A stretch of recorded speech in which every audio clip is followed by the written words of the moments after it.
বরিশালে হাসপাতালে বাড়ছে ডেঙ্গি আক্রান্ত রোগীর সংখ্যা। এ বিষয়ে সেখানকার খবর জানাতে আমাদের সাথে যুক্ত হচ্ছেন আরিফুল ইসলাম। আরিফুল, বরিশালে ঠিক কতটা ডেঙ্গির প্রকোপ বেড়েছে এবং চিকিৎসা কেন্দ্রগুলোতে ডেঙ্গি আক্রান্ত রোগীদের সুচিকিৎসার জন্য স্বাস্থ্য অধিদপ্তর থেকে কি কি পদক্ষেপ নেওয়া হয়েছে জানাবেন।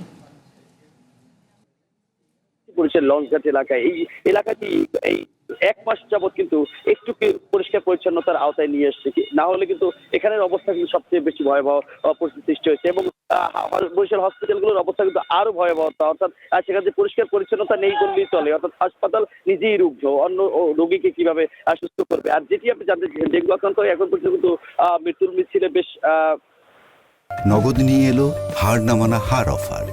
সর্বনিম্ন 10,000 টাকা রেমিটেন্স নগদে পাঠালে থাকছে স্বর্ণের হার জেতার সুযোগ। 12 জনের মতো যুক্ত হয়েছে। অপরদিকে এখন পর্যন্ত ডেঙ্গু আক্রান্ত হয়ে গত 24 ঘন্টায় বরিশাল হাসপাতালগুলোতে ভর্তি রয়েছে 103 জনের মতো।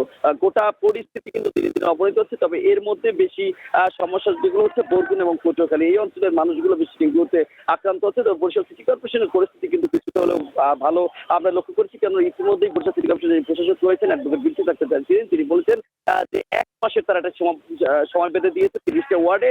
প্রতিটি ওয়ার্ডে প্রতিদিনই কিন্তু মশক নিধন কার্যক্রম পরিচালনা হচ্ছে। সুতরাং এই সিটি কর্পোরেশন এলাকায় কিছুটা মশক নিধন কার্যক্রম পরিচালনা হলে যে পরিমাণ সুস্থ লক্ষ্য করেছি, তবে সদর উপজেলার অবস্থা কিন্তু খুবই ভয়াবহ রূপ ধারণ করেছে। যে কারণে ইতিমধ্যে বরিশাল জেলা প্রশাসক কার্যালয়ে একটি সভা অনুষ্ঠিত হচ্ছে এবং স্বাস্থ্যসভা, সেই সবাই কিন্তু বারবারই বলা হচ্ছে যে স্থানীয় যে প্রশাসন তারা যেন খুব দ্রুত সময়ের মধ্যেই যেন মশক নিধনের যে কার্যক্রমগুলো সেগুলো পরিচালনা করে। তবে আপনাকে একটু তথ্য জানিয়ে রাখি, ধানমন্ডি জেলার বরিশাল বৃষ্টি এবং রোদ, এই যে মাঝখানের বৃষ্টি রোদের খেলা, এই খেলার মধ্যে যে পানিটি জমে থাকে সেই পানি থেকে কিন্তু এই যে এডিস মশার যে লার্ভা সেখানে সৃষ্টি হয়। তো এই নিয়ন্ত্রণ করার মতো সুযোগ আসলে গোটা বরিশাল আমরা দেখছি না। তার কারণ প্রচুর পরিমাণে খাল নদী এত পরিমাণে, যেখানে একটু জোয়ার হলেই পানি উঠে এবং সেই পানিগুলো জমে থাকে। আবার রোদ হলে পাশের পানিগুলো শুকিয়ে সেই গর্তে যে পানিটি থাকে সেখানেই আমরা দেখতে পাই এর সৃষ্টি হয়। প্রশাসন আমাদেরকে আসলে এমনটি জানিয়েছেন। আসলে এ থেকে রক্ষা করার জন্য যে পদ্ধতিটি এখন খুব বেশি দরকার সেটা হচ্ছে মানুষের জনসচেতনতা যদি সৃষ্টি হয় তাহলে এই সমস্যা কাটিয়ে ওঠা সম্ভব। আমরা কথা বলেছিলাম চিকিৎসকের সাথেও, বলছে শেরেবাংলা মেডিকেল হাসপাতালের চিকিৎসক এবং সদর হাসপাতালের চিকিৎসক